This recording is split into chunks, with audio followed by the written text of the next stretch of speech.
बच्चों, आज मैं नमक कहानी का अंतिम भाग आप सभी को इस वीडियो के माध्यम से भेज रही हूँ। आप सभी एनसीईआरटी की बुक्स लेकर के बैठिए जिससे कि आपको समझने में आसानी हो।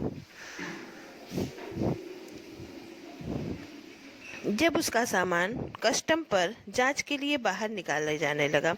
कल तक हम सभी ने पढ़ा था कि किस प्रकार साफिया पाकिस्तान में रहने के बाद पुनः भारत लौटने के लिए तैयार होती है, तो उसके सभी दोस्त, मित्र, सहयोगी, जितने भी उसके प्रियजन हैं, सभी कोई न कोई उपहार उसे लेकर के देने के लिए आते हैं।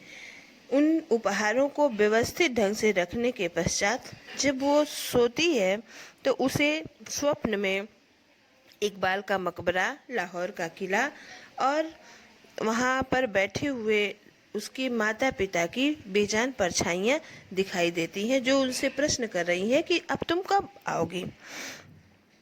और यह स्वप्न देखते ही वह जब उसकी नींद खुलती है तो उसका हाथ कीनुओं की टोकरी पर पड़ा रहता है।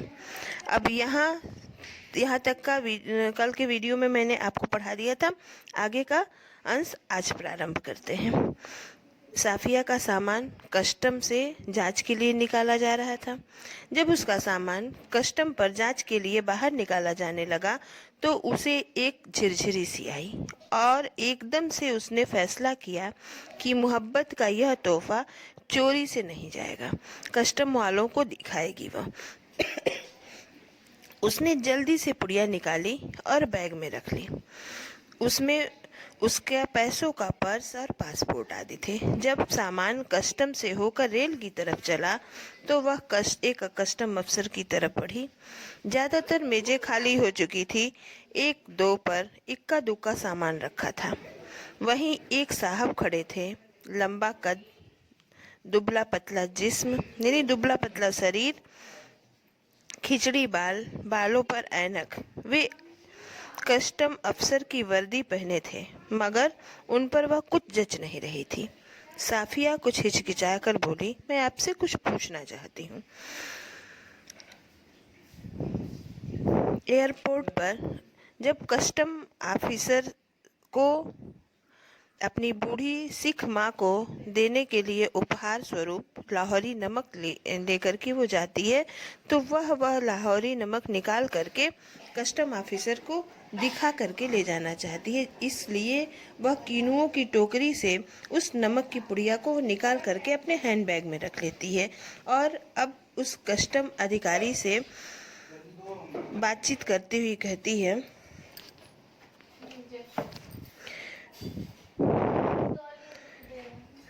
मैं आपसे कुछ पूछना चाहती हूँ। उन्होंने नज़र भर कर उसे देखा और बोले, फरमाइए। उन कस्टम अधिकारी ने कहा कि पूछिए, क्या पूछना चाहती हैं। उसके लहजे ने साफिया की हिम्मत बढ़ा दी। आप यहाँ के रहने वाले हैं? साफिया उस कस्टम अधिकारी से प्रश्न करती है कि क्या आप यहाँ के रहने वाले हैं? उन्होंने कुछ हैरान होकर उसे फिर गौर से देखा। मेरा वतन दिल्ली है, आप भी तो हमारी ही तरफ के मालूम होते हैं। साफिया कहती है कि मैं तो दिल्ली की निवासी हूँ, आप भी तो हमारी ही तरफ के प्रतीत होते हैं। अपने अजीजों से मिलने आई होंगी। वो कहते हैं कि अपने प्रियजनों से मिलने आई होंगी। अजीजों का मतलब प्रियजनों से। बच्चों, इस पाठ में रजिया सज्जाद जहीर ने उर्दू के पर्याप्त शब्दों का प्रयोग किया है। जी हाँ, मैं लखनऊ की हूँ। अपने भाइयों से मिलने आई थी, वे लोग इधर आ गए।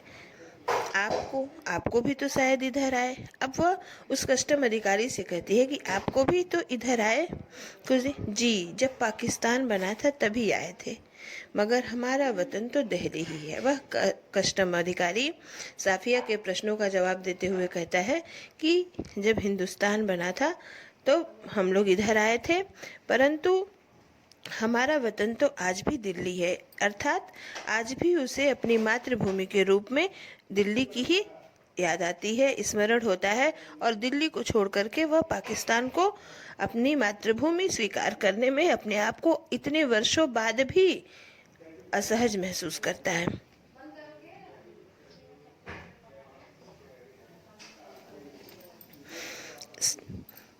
साफिया ने हैंडबैग मेज पर रख दिया और नमक की पुड़िया निकालकर उनके सामने रख दी और फिर आहिस्ता आहिस्ता रुककर उन सबको बता दिया।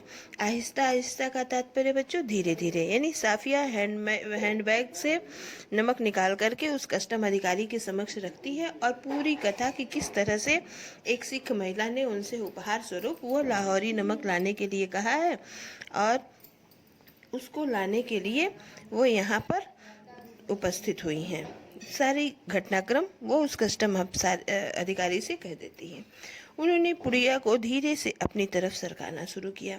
जब साफिया की बात खत्म हो गई तब उन्होंने पुड़िया को दोनों हाथों में उठाया, अच्छी तरह लपेटा और खुद साफिया के बैग में रख दिया। बैग साफिया को देते हुए बोले, मोहब्बत तो कस्टम से इस तरह गुजर जाती है कि कानून हैरान रह जाता है। यानी कहीं न कहीं वो कस्टम अधिकारी उस नमक को ले जाने के लिए साफिया का सपोर्ट करता है और कहता है कि यह तो एक प्यार का तोहफा है, प्यार का उपहार है, इसलिए कस्टम भी और कानून भी इसको ले जाने की इजाज़त दे सकता है। वह चलने लगी तो वे भी खड़े हो गए और कहने लगे, जामा मस्जिद की सीढ़ियों को मेरा सलाम कहिएगा और उन खातून को यह नमक देते वक्त मेरी तरफ से कहिएगा कि अभी तक उनका वतन दिल्ली है और मेरा तो बाकी सब रास्ता रास्ता ठीक हो जाएगा। साफिया कस्टम के जंगले से निकलकर दूसरे प्लेटफार्म पर आ गई और वे वहीं खड़े रहे। प्लेटफार्म पर उसके बहुत से दोस्त, भाई, रिश्तेदार थे। हसरत भरी नजरें, बहते हुए आंसुओं, ठंडी सांसों और भिजे हुए होठों के बीच में से काटती हुई रेल सरहद की तरफ बढ़ी। अटारी में पाकिस्तानी पुलिस उतरी, हिंदुस्तानी पुलिस सवार हुई। कुछ समझ में नहीं आता था कि कहाँ से लाहौर खत्म हुआ और किस जगह अमृतसर शुरू हो गया। अब ट्रेन जो है वो पाकिस्तान की सरहद को पार करके भारत की सीमा में प्रवेश किया। साफिया नमक की पुड़िया को भारत में लाने में सफल हो गई। उस कस्टम अधिकारी के सहयोग से वह भारत में लाने में सफल हो गई। साफिया कहती है कि जैसे ही वह पाकिस्तान से भारत की सीमा में प्रवेश करती है, कोई अंतर उसे प्रतीत नहीं होता है। कहती एक जुबान थी, एक सी सूरतें और लिबास, एक सा लबो लहजा और अंदाज थे। कह रहे सभी एक ही भाषा का प्रयोग, एक थी जबान अर्थात सभी एक ही भाषा का प्रयोग कर रहे थे। एक सी सूरतें यानी एक ही प्रकार की सबकी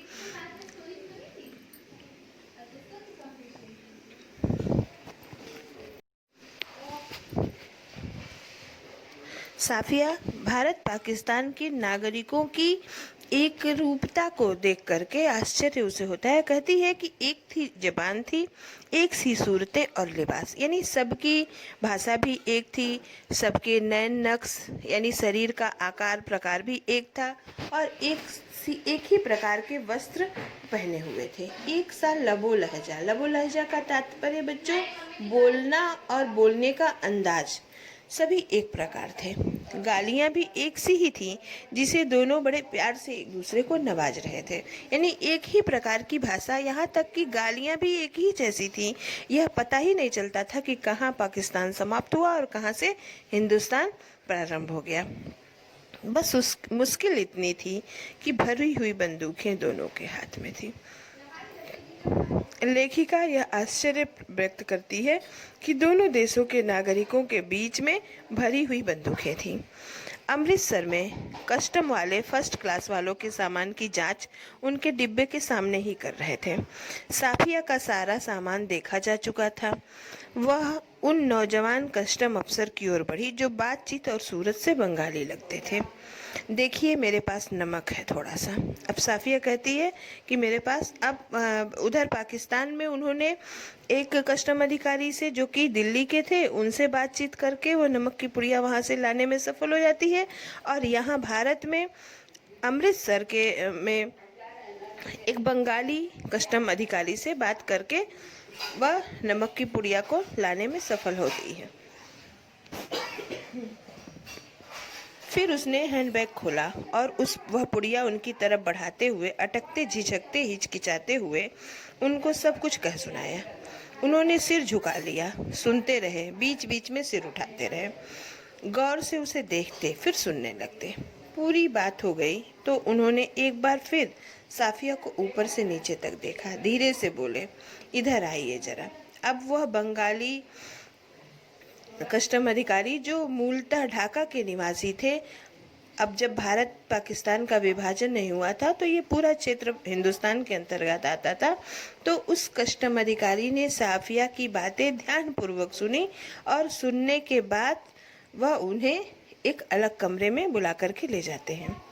चलते चलते उन्होंने एक दूसरे से कहा, इनके सामान की ध्यान रखिएगा। अब वह कस्टम अधिकारी एक दूसरे अधिकारी से बात करता है कि वो साफिया के सामानों की देखभाल करें।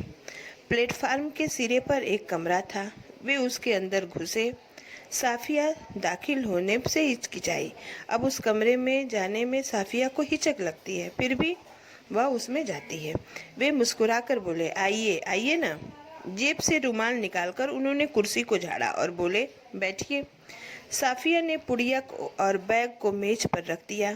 बाहर की तरफ झांक कर उन्होंने एक पुलिस वाले को इशारा किया। साफिया के पैर तले जमीन खिसकने लगी। अब पैरों तले जमीन खिसकने का मतलब भयभीत हो जाना। साफिया भयभीत हो गई। उसे यह अंदेशा होने लगा कि कहीं वह कस्टम अधिकारी उसे पुलिस के हवाले तो नहीं करना चाहते हैं। अब क्या होगा, उसे भय लगने लगा, परंतु फिर भी उसने धैर्य रखा। 2 चाय लाओ, अच्छी वाली। वह कस्टम अधिकारी 2 चाय मंगवाता है। पुलिस वाला साफिया को घूरता हुआ चला गया। फिर उन्होंने मेज की दराज खींची और उसके अंदर दूर तक हाथ डालकर एक किताब निकाली। किताब को साफिया के सामने रखकर उन्होंने पहला सफ़ा खोल दिया, पहला पेज खोला। बाईं ओर नजरुल इस्लाम की तस्वीर थी। बच्चों, नजरुल इस्लाम भी एक उर्दू शायर थे जिनकी शायरी बहुत ही प्रसिद्ध थी। जैसे आप सभी इकबाल को पढ़े हैं। इकबाल सारे जहाँ से अच्छा हिंदोस्ता हमारा, ये गीत लिखने वाले शायर जो है वो इकबाल हैं। उसी तरह से एक बहुत, जैसे हमारे यहाँ रविंद्रनाथ टैगोर हैं, वैसे ही नजरुल इस्लाम भी उसी श्रेणी के कवि थे। बाईं ओर नजरुल इस्लाम की तस्वीर थी। टाइटल वाले सफ़े वाले पेज पर अंग्रेजी के कुछ धुंधले शब्द थे। शमसुल इस्लाम की तरफ से सुनील दासगुप्त को प्यार के साथ ढाका, 1946। उस 1946 को में उस पुस्तक को इस बंगाली अधिकारी को उसके एक मित्र ने भेंट स्वरूप प्रदान किया था। तो आप क्या ईस्ट बंगाल के हैं? साफिया प्रश्न करती है कि क्या आप ईस्ट बंगाल के हैं? हाँ, मेरा वतन ढाका है। वह कस्टम अधिकारी कहता है कि मेरा वतन ढाका है। उन्होंने, यद्यपि कि वो भारत में कस्टम अधिकारी के रूप में कार्यरत है, परंतु आज़ादी के इतने वर्षों बाद भी उन्हें अपनी मातृभूमि ढाका ही प्रतीत होती है। उन्होंने बड़े फक्र से, और उनके इस प्रकार के कहने के अंदाज में एक गौरव का अनुभव होता है। तो आप यहाँ कब आए? जब डिवीज़न हुआ तभी आए।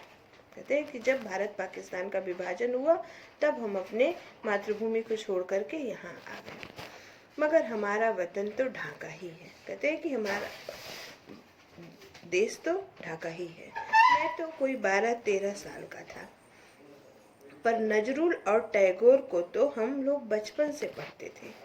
जिस दिन यहाँ आ रहे थे उसके ठीक 1 वर्ष पहले मेरे सबसे पुराने, सबसे प्यारे बचपन के दोस्त ने मुझे यह किताब दी थी।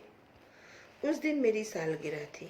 फिर हम कलकत्ता रहे, पढ़े, नौकरी भी मिल गई, और पर हम वतन आते जाते थे। कहते हैं कि हम अपने देश ढाका आते जाते थे और हमारी बहुत सी सुखद यादें उस मातृभूमि से जुड़ी हुई हैं। यानी इस कहानी के माध्यम से बच्चों, लेखिका यह कहने का प्रयास करती है कि आज विभाजन के इतने वर्षों बाद भी जो भेदभाव की नीति है, जो सरहदों पर सीमाओं पर तनी हुई बंदूकें हैं या जो आतंकवादी गतिविधियां हैं, ये मात्र सत्ता की चाह रखने वाले कुछ लोग और अपने व्यक्तिगत हितों को साधने वाले कुछ लोग करते हैं। जो वास्तविक जनता है वो तो समूचे भारत को एक अखंड भारत के रूप में देखना चाहती है और सभी अपनी मातृभूमि को उसी प्रकार स्मरण करते हैं।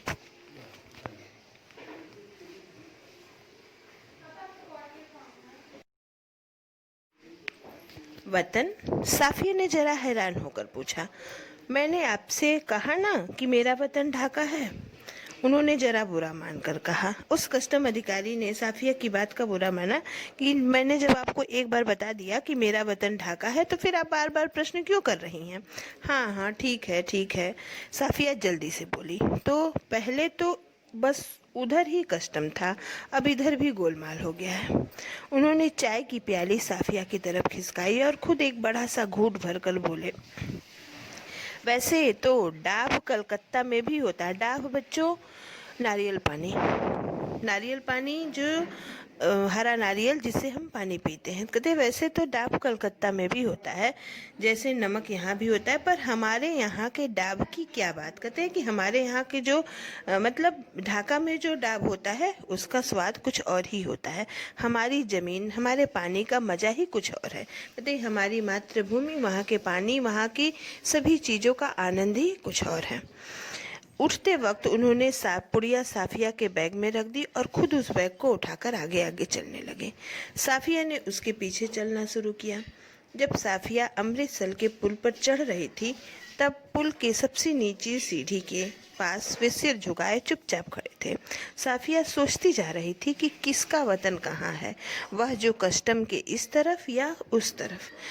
इस प्रस्तुत कहानी में लेखिका रजिया सज्जाद जहीर ने तीनों देशों के नागरिकों के हृदय की उस व्यथा का चित्रण किया है जिसमें वह अपनी मातृभूमि के प्रति प्रेम प्रदर्शित करते हैं और उस मातृभूमि से अभी भी उनके अंदर एक उम्मीद, एक आस, एक विश्वास जिंदा है कि एक न एक दिन हम इन तीनों देशों के मध्य जो सीमाओं का विवाद है या जो आपसी वायमनस्य है, जो दुर्भावना है, वह एक न एक दिन समाप्त होगी और तीनों देशों की सीमाएं समाप्त होंगी। तीनों देशों के नागरिक पुनः मिल करके जैसे एक राष्ट्र के नागरिक होंगे और इस प्रकार हम अपनी मातृभूमि से फिर संपर्क स्थापित कर पाएंगे।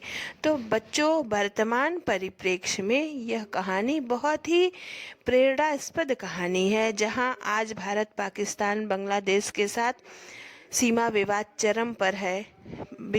पाकिस्तान से प्रायोजित आतंकवाद से भारत जूझ रहा है। ऐसे परिदृश्य में वहाँ के नागरिकों, वहाँ या तीनों देशों के मध्य निवास करने वाले नागरिकों के बीच की जो मनोव्यथा है उसका यह कहानी बहुत ही सुंदर चित्रण करती है। यद्यपि कि ये कहानी एक कवि की कल्पना है, परंतु वास्तव में यदि यह कल्पना साकार हो जाए तो कितने सुंदर भारत का निर्माण हो सकेगा। इस प्रकार यह कहानी बहुत ही सुंदर और प्रेरणास्पद कहानी है। बच्चों, हमने 3 वीडियो में इस कहानी को पूर्ण किया है। अब कल इस पाठ से संबंधित प्रश्नोत्तर पर हम सभी चर्चा करेंगे।